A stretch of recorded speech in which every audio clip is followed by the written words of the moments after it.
17 বছর 7 মাস এই সময়টা যে আমরা আন্দোলন করলাম, তাহলে আমাদেরকে কি নামে, কোন যোদ্ধা হিসেবে আপনারা অভিহিত করবেন বলেন তো দেখি। বিএনপির যুগ্ম মহাসচিব শহীদুদ্দিন চৌধুরী আইনি, ওনার সাথেও আমি জেলখানায় ছিলাম, 3 দিন একসাথে ছিলাম। এটা বলার উদ্দেশ্য এটাই, এই যে 24-এর গণঅভ্যুত্থান, এই পটভূমি তো অনেক দীর্ঘদিনের। বিএনপি আন্দোলন করেছে, রাজপথে ছিল।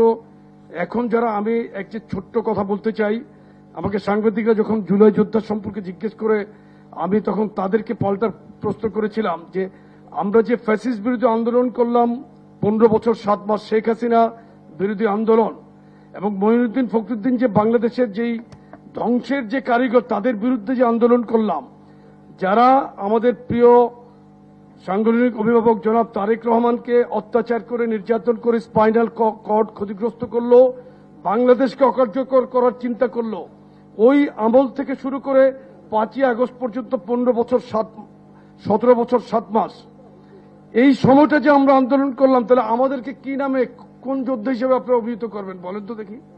এটা আমার প্রশ্ন ছিল।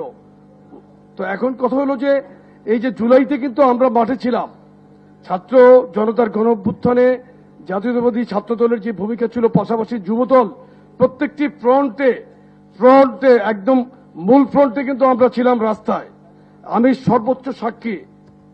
এখানে শিরিন বোধ ছিল, তো শিরিন ছিল আমাদের সাথে 18 জুলাই।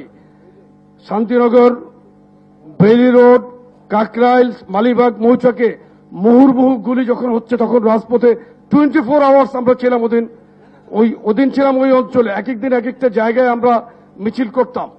এই যে জুলাইয়ের গণঅভ্যুত্থান, এই গণঅভ্যুত্থানে আমাদের প্রিয় সাংগঠনিক অভিভাবক জনাব তারেক রহমান প্রত্যেক দিন স্কাইপিতে আমাদের সাথে কথা বলতো, ইন্টারনেট শাটডাউন না হওয়া পর্যন্ত। এবং উনি একটা পর্যায়ে বিএনপি সহ প্রত্যেকটি গণতান্ত্রিক দলকে এই আন্দোলনে মাঠে নামার জন্য আহ্বান করলেন। একটা পর্যায়ে এক দফা দিলেন যে ফ্যাসিস্ট হাসিনার পতন না হওয়া পর্যন্ত রাজপথ থেকে আমরা যাব না। সবচেয়ে বড় কথা হলো, যেদিন ইন্টারনেট শাটডাউন করলো, ওয়াইফাই নেটওয়ার্ক এবং আপনার মোবাইল নেটওয়ার্ক বন্ধ হয়ে গেল, তখন আমরা বাটন ফোনের চেয়ারম্যান মহোদয়ের সাথে কথা বললাম। ওদিনই ফোন ট্র্যাক করে এনি চৌধুরীকে গ্রেপ্তার করলো। আমরা ভাগ্যক্রমে কিন্তু ওই গ্রেপ্তার, আমার ফোনও ট্র্যাক হচ্ছিল, কিন্তু আমি ফোনটা ব্যবহার করে ফেলে দিয়েছিলাম। রাস্তায় এক জায়গায় নেমে কথা বলেছি, মুভেবল থাকার কারণে ফোনটা ভালো মতো ট্র্যাক করতে পারে নাই। এখানে টেকনোলজিটা বুঝার কারণে আল্লাহ আমাকে ওদিন রক্ষা করেছে।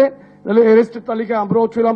বহু নির্যাতন, অত্যাচার ভোগ করেছে। এখানে নেতৃবৃন্দ, সিনিয়র নেতৃবৃন্দ বলবেন। আমি শুধু একটি কথা বলতে চাই, এই 24-এর গণঅভ্যুত্থান, যেটা 22 দিনে কিন্তু একটি বিল্ডিং যেরকম করা যায় না, গণঅভ্যুত্থান সাকসেস হয় না। কিন্তু এটার গণঅভ্যুত্থানের পিছনের ইতিহাস কিন্তু অনেক পুরাতন, প্রায় দেড় যুগের। এই 1.5 যুগকে কিন্তু অস্বীকার করলে চলবে না।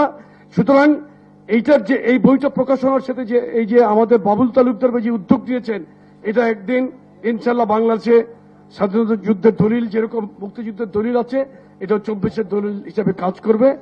আমি এই বইয়ের সাথে যারা অঙ্গাঙ্গিভাবে জড়িত, তাদের সকলকে ধন্যবাদ জানিয়ে আমি আমার বক্তব্য শেষ করছি।